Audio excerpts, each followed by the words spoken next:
All right, so today I'm going to talk about the social determinants of health, which are conditions in which we're born, we grow, and we age, we live and we work that affect a wide range of our lives, including our health. These are things like economic stability. Do you have job opportunities? What's your income? Do you have access to food? Is it nutritious? Your communities. So what's your social life look like? Do you have support? Do you deal with discrimination? Do you deal with violence? Do you deal with racism? Housing. Do you have AC? Do you have heat? Is it a good neighborhood? Is there air pollutants, water pollutants, things of that nature? Education. So what level of education do you have? Do you have a higher education?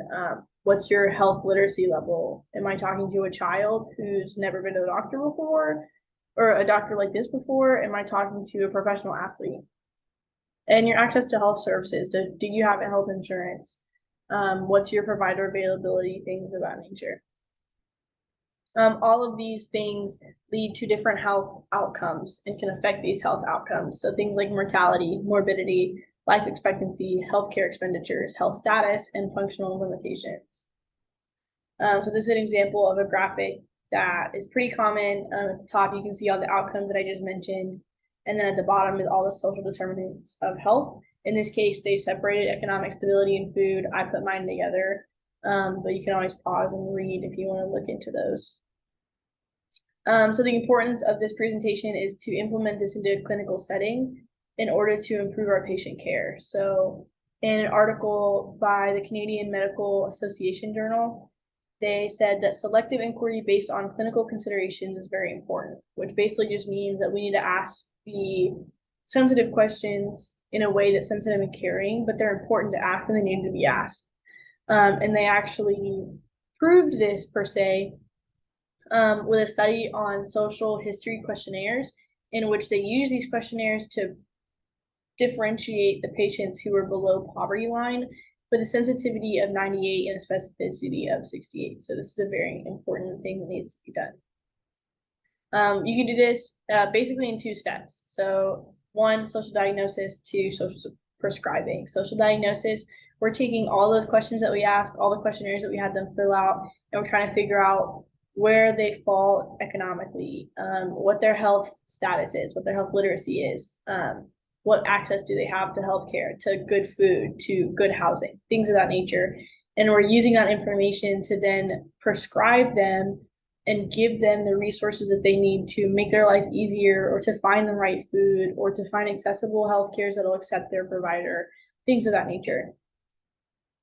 And the biggest implementation that you can make, and probably the easiest, is advocating for your patients.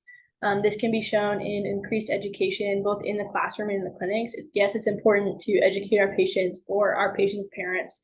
But if we're in a school setting, especially, we want to educate those teachers and those higher ups so that they also know what to look for, so that if they're maybe not as comfortable telling us about their home situation, maybe they mention it to a classmate or a teacher, and that teacher can then come with us and we can discuss that and see how it affects their health. Documenting language preferences.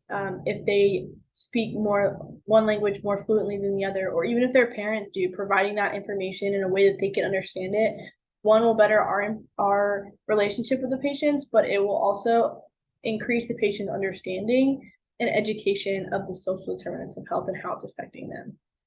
Again, nutrition support, pretty easy, just educating them about the correct ways they need to be fueling their body and the correct ways to go about it. And also providing them with even just articles or even another person, maybe a nutritional coach that they can get with that's on staff or something, whatever the case may be. And also just taking time to address complex health and social needs, having those conversations that you need to have, the hard ones, the easy ones, doesn't matter. And making sure that we're being caring and we're being very aware of the conversations that we're having and sensitive in those situations to whatever they're having to go through. And those are my resources. That's all.